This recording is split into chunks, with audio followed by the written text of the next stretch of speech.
बहुत बहुत स्वागत है आप सभी का हमारा यूट्यूब चैनल TMU इन्फो में। आप देख रहे हैं TMU info YouTube channel. Tilka Manjhi Bhagalpur university के छात्र एवं छात्राएं, आप सभी का एग्जाम डेट रिलीज कर दिया गया है। जो रूटीन रिलीज किया गया है ये 100% सही है। इस रूटीन के अनुसार 20 जून से आप सभी का एग्जाम स्टार्ट हो जाएगा और 1 जुलाई तक आप सभी का एग्जाम चलेगा, जिसमें कि 1 जुलाई को साइंस, आर्ट्स, कॉमर्स सभी छात्र छात्राओं का जीएस की परीक्षा ली जाएंगी। तो इस वीडियो में हम लोग जीएस से संबंधित ही जानकारी जानेंगे। मैंने जीएस से संबंधित ऑलरेडी एक वीडियो बना रखा है और आगे भी और वीडियो आएंगी। ये वीडियो जीएस के रिगार्डिंग से होने वाली है।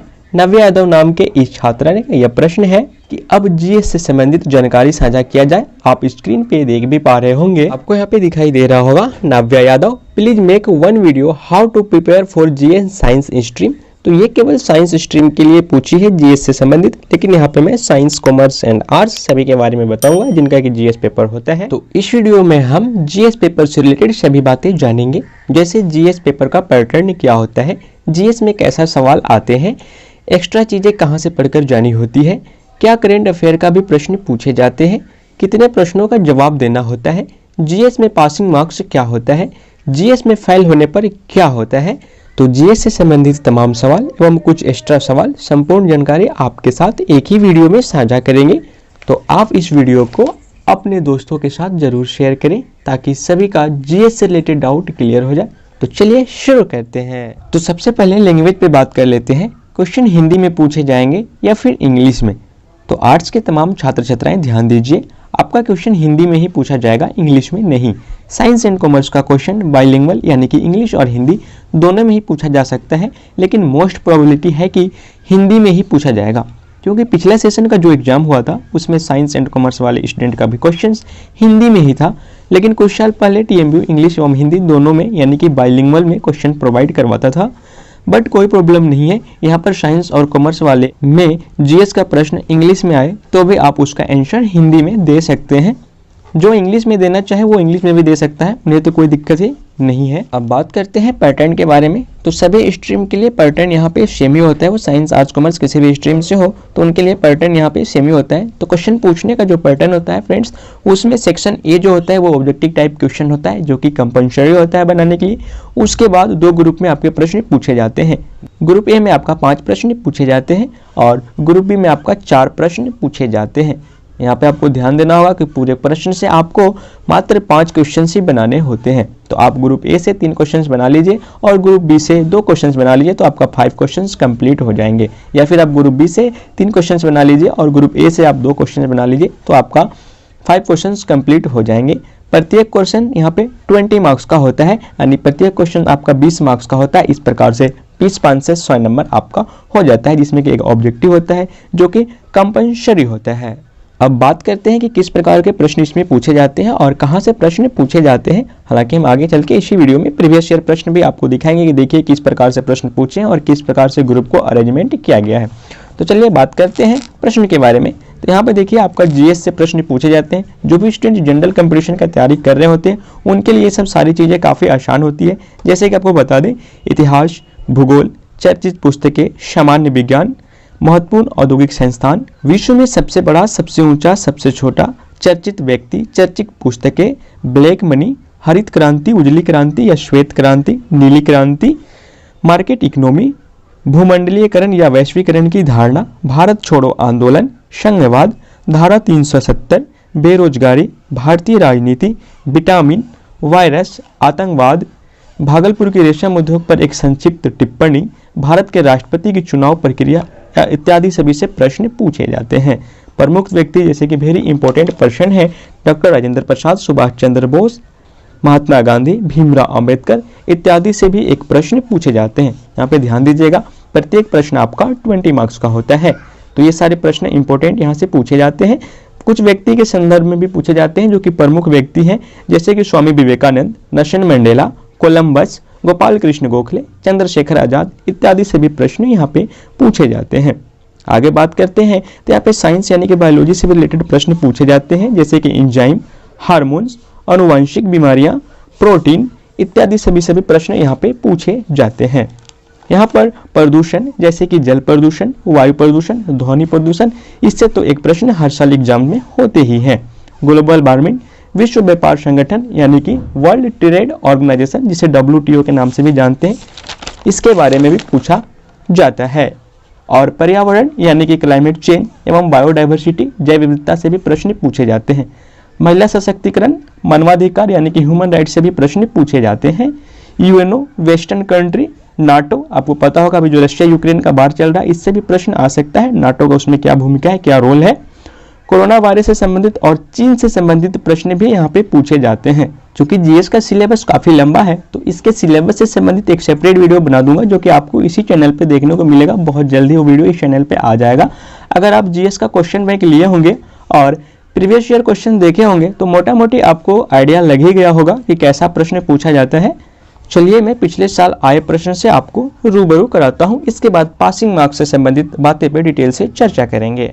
तो आप प्रीवियस ईयर प्रश्न स्क्रीन पे देख पा रहे हैं। सेक्शन ए में ऑब्जेक्टिव होता है तो उसे छोड़ दिए हैं। हम यहाँ पे ग्रुप ए और ग्रुप बी के बारे में चर्चा करेंगे। आप देख सकते हैं ग्रुप ए में है निम्नलिखित प्रश्नों का अधिकतम उत्तर 3 शब्दों में आपको देना है। ये प्रश्न पूछा जाता है क्योंकि आपको पता है कि ग्रुप ए से 5 क्वेश्चन और ग्रुप बी से 4 क्वेश्चन पूछे जाते हैं। मोटा मोटी आप यहाँ पे देख सकते हैं। बिहार में वर्तमान राज्यपाल कौन है? भारतीय संसद में कुल सांसदों की संख्या बताइए। उत्तर प्रदेश की राजधानी क्या है? भारत में कुल कितने केंद्र शासित प्रदेश हैं? प्राचीन विक्रमशिला विश्वविद्यालय के संस्थापक कौन थे? 17वीं लोकसभा के कनिष्ठतम सांसद का नाम क्या है? यूनेस्को का मुख्यालय कहाँ है? भारत में आखिरी मुगल बादशाह कौन थे? शोर यानी ध्वनि की इकाई क्या है? तो प्रदूषण से एक क्वेश्चन रहता है, वो ध्वनि प्रदूषण से हो या फिर जल प्रदूषण से हो या फिर वायु प्रदूषण से है। पेरियार राष्ट्रीय उद्यान किस प्रदेश में है? ठीक है फ्रेंड्स, ये था सारे ग्रुप ए का क्वेश्चन है। आगे भी आप देख सकते हैं निम्नलिखित में से किन्हीं 2 पर संक्षिप्त टिप्पणियां लिखना है, जैसे कि वर्षा जल संग्रह, जनेवा सम्मेलन या फिर मनरेगा या फिर वन्य जीव संरक्षण कानून पे आपको लिखना है। उसके बाद यहाँ पे निम्नलिखित को स्थापित करना है। इसके बारे में आप यहाँ देख सकते हैं फलेरिया है, पीलिया है, लकवा है, ग्रेटिस है, माम्स है, आंख आना है, पेरियार है। तो ये सभी के बारे में हमें बताया गया है। मैंने बताया था कि बायोलॉजी से भी प्रश्न यहाँ पे पूछे जाते हैं। फिर यहाँ पे देखिए प्रश्न 5 में निम्नलिखित में से किन्हीं 2 पर संक्षिप्त टिप्पणियां लिखना है, जैसे कि एंथ्रोपोलॉजिस्ट यहाँ पे देख सकते हैं, स्मार्टफोन या फिर ब्लड ग्रुप या फिर हाइड्रो पावर प्रोजेक्ट्स, ये सब के बारे में पूछ सकते हैं। आपसे कोरोना वायरस के बारे में भी पूछ सकते हैं या फिर रशिया यूक्रेन के बारे में भी टिप्पणियां आपसे पूछ सकते हैं। बेरोजगारी के बारे में पूछ सकते हैं। भारत में एक आतंकवाद भी वैश्विक समस्या है तो इसके बारे में भी पूछ सकते हैं। नीचे आपको दिखाई दे रहा होगा निम्नलिखित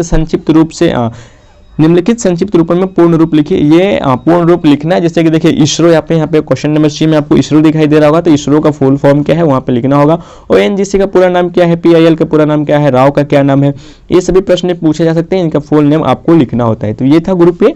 अगर ग्रुप बी यहाँ पे देखा जाए तो निम्नलिखित में से किन्हीं 2 पर संक्षिप्त टिप्पणियां आपको लिखना होता है, जैसे कि उज्ज्वल योजना, प्रधानमंत्री उज्ज्वल योजना। इस सभी प्रश्न पूछे जाते हैं कि भारत में अभी हाल में कौन कौन से योजनाएं लागू हुए हैं, उससे भी संबंधित प्रश्न पूछे जाते हैं। बाघ परियोजना क्या है? कावेरी जल विवाद क्या है? किसान आंदोलन क्या है? ये सब प्रीवियस ईयर में पूछे गए हैं। तो देखिए इस बार जो साइंस, आर्ट्स, कॉमर्स साइंस का तो साथ ही साथ एग्जाम होगा, क्योंकि ग्रुप वाइज में एग्जाम होता है तो अलग अलग ग्रुप में प्रश्न आते हैं, तो ये सब रिपीटेड भी हो सकते हैं। आप नीचे देख सकते हैं निम्नलिखित में से किन्हीं 2 पर संक्षिप्त टिप्पणियां लिखना है, जो कि मैंने बताया था। सरोजिनी नायडू, भगत सिंह, टाटा टोपे, सुभाष चंद्र बोस, इंदिरा गांधी, ये सभी के बारे में प्रीवियस ईयर में पूछे जा चुके हैं।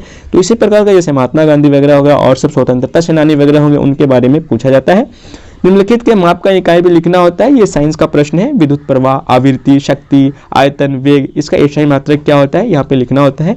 उसके बाद नीचे देख सकते हैं निम्नलिखित स्थान को कौन कौन से उद्योग से संबंधित है वो लिखना होता है। बोकारो में क्या है? तो बोकारो लौह इस्पात से संबंधित है।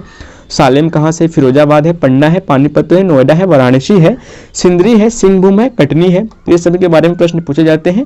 फ्रेंड्स यहाँ पे आप एक चीज ध्यान रखना कि अगर आप जनरल कंपटीशन की तैयारी कर रहे हैं, बैंक, SSC, रेलवे वगैरह, तो यहाँ से आपका इस प्रश्न यानी जीएस का एग्जाम देने में काफी आसान होगा। अब बहुत ही आपको हेल्पफुल होगा। जो साइंस बैकग्राउंड से उन्हें एग्जाम देने में थोड़ी सी कठिनाई होगी, क्योंकि जीएस बोरिंग सब्जेक्ट भी होती है उन लोगों के लिए, तो दिक्कत होगी। हालांकि मैं इसमें डिटेल से सिलेबस बताने वाला हूं बहुत जल्दी, ताकि कहां से आपको पढ़ना है, जो कि आपका एक भी प्रश्न छूटे नहीं। अब पासिंग मार्क्स पे चर्चा करते हैं। तो फ्रेंड्स जीएस में जो पासिंग मार्क्स होता है ये 33% होता है, यानी आपको 100 मार्क्स में से मात्र 33 मार्क्स लाना होता है पास करने के लिए। ये उतना भी मुश्किल नहीं है 33 मार्क्स लाना। जब आप ऑनर्स के पेपर में डटकर मुकाबला किया है तो जीएस का क्या औकात जो आपको डरा दे। तो 33 मार्क्स लाना ये बहुत ही आसान होता है। अगर आप 3 प्रश्न का भी सही से जवाब दे रहे हैं तो 60 नंबर आपका गेन हो जाएगा, क्योंकि एक प्रश्न 20 मार्क्स का होता है। तो इस तरह से अगर आप 3 प्रश्न का भी सटीक जवाब दे रहे हैं तो 60 मार्क्स आपका गेन हो जाएगा, जो कि आपका 60% नंबर है। और पास होने के लिए 33% ही चाहिए, जो कि आप लोग आसानी से गेन कर पाओगे। अब बात करते हैं कि यदि जीएस में पासिंग मार्क्स से कम नंबर आ जाता है या फिर जीएस पेपर के दिन आप अब्सेंट हो जाते हैं तो क्या होता है और फिर आगे की प्रोसेस क्या होती है। तो यदि जीएस में पासिंग मार्क्स से कम नंबर आता है तो आप जीएस में फेल हो जाते हैं। अगर आप ऑनर्स के चारों पेपर में पास हैं और जीएस में फेल कर जाते हैं तो भी आपका 1 साल गड़बड़ हो जाता है, क्योंकि आपको पार्ट 3 पास करने के लिए पार्ट 1 भी पास होना चाहिए, पार्ट 2 भी पास होना चाहिए और पार्ट 3 भी। टोटल 1500 यानी कि 1500 नंबर्स का एग्जाम्स होता है और आपको सभी पेपर में पास करना होता है। तो यदि जीएस में पासिंग मार्क्स से कम मार्क्स आता है तो आपको 1 साल का इंतजार करना होता है और अगले साल यदि आप ऑनर्स में पास रहते हैं तो केवल जीएस का एग्जाम देना होता है। यदि आप जीएस के एग्जाम में अब्सेंट रहते हैं और ऑनर्स के चारों पेपर में पास रहते हैं तो भी नेक्स्ट ईयर केवल आपको जीएस का ही एग्जाम देना होता है, न कि चारों ऑनर्स का भी।